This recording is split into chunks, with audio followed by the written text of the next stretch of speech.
បាទជំរាបសួរទៅកាន់ពុកម៉ែបងប្អូនទាំងអស់គ្នាសូមស្វាគមន៍មកកាន់វីដេអូថ្មីអញ្ចឹងវីដេអូនេះគឺខ្ញុំនាំអារម្មណ៍អ្នកទាំងអស់គ្នាមកទស្សនានៅម៉ូតូបាទ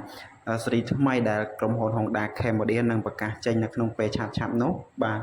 នេះគឺជា Honda Scoop 2ណាពុកម៉ែបងប្អូនគ្នាបាទ Honda Scoop 2 ស៊េរីឆ្នាំ2026ណាបាទហើយខ្ញុំយកដំណឹងខ្លះមកចែកជូនពុកម៉ែបងប្អូនអស់គ្នាឲ្យដឹងក៏ដូចជាទស្សនាណាបាទព្រោះថា Honda Scoop 2ឆ្នាំនេះគឺមានចំណុចកែប្រែមួយចំនួនណាពុកម៉ែបងប្អូនអស់គ្នាបាទអញ្ចឹងសម្រាប់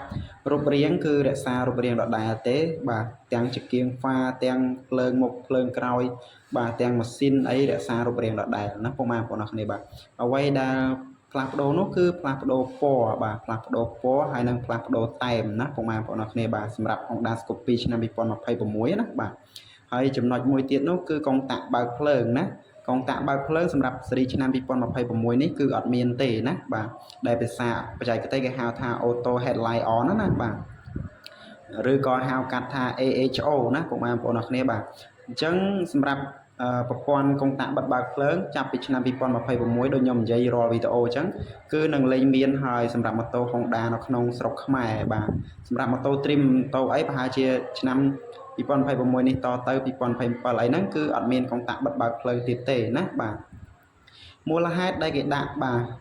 Auto Headlight On នេះគឺគេជួយបាទកាត់បន្ថយនៅគ្រោះថ្នាក់ចរាចរណ៍នៅលើដងផ្លូវណាពុកម៉ែបងប្អូនអរគ្នាបាទអញ្ចឹងយើងដឹងស្រាប់ហើយពេលដែលម៉ូតូបើកភ្លើងអូតូគឺពេលដែលយើងជិះមេឃភ្លៀងពេលជិះដីហុយពេលដែលជិះមេឃរាំងងឹតពេលព្រឹកព្រលឹមឬក៏ពេលល្ងាចអីហ្នឹងគឺវាមានភ្លើងចាំងមកអញ្ចឹងវាធ្វើឲ្យអ្នកបើកបរនៅលើដងផ្លូវបាទមានការមើលឃើញកាន់តែងាយបាទមានន័យថាឃើញបានលឿនណាបាទឃើញម៉ូតូរបស់យើងមកបានលឿនណាអញ្ចឹងអាចកិច្ចអាចអីតាន់ពេលវេលាណាបាទហើយសម្រាប់អ្នកថ្មើរជើងដើរថ្មើរជើងដើរអីហ្នឹងគាត់ប្រុងឆ្លងថ្នល់ប៉ុន្តែបើសិនជាឃើញម៉ូតូយើងចាំងភ្លើងមកអាហ្នឹងគាត់មានការប្រុងប្រយ័ត្នមួយចំណែកដែរបាទអញ្ចឹងប្រព័ន្ធ Auto Headlight On ឬក៏ហៅថា AHO នេះគឺគេបង្កើតឡើងមកគឺដើម្បីជួយបាទកាត់បន្ថយនៅគ្រោះថ្នាក់ចរាចរណ៍នៅលើដងផ្លូវបាទ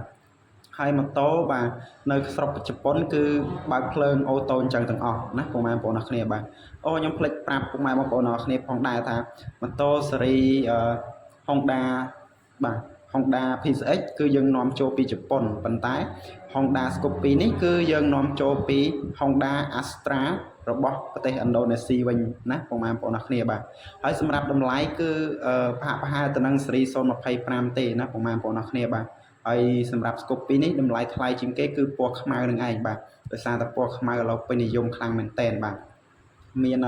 ខ្ទង់3000ណាបាទ$3000ណាបាទហើយសម្រាប់ពណ៌សពណ៌អីហ្នឹងគឺ2000ក្រាស់ទេបាទ$2000ក្រាស់ទេណាពុកម៉ែបងប្អូនអរគ្នាបាទអញ្ចឹងសម្រាប់ Scoop 2នេះគឺសម្រាប់រុនសាកថ្មរុនអីគឺរក្សានៅដដែលណាបាទសម្រាប់ផ្ទៃតាប់ឡូផ្ទៃកុងទ័រអីរក្សារូបដដែលទេណាបាទខុសតែប៉ុណ្ណឹង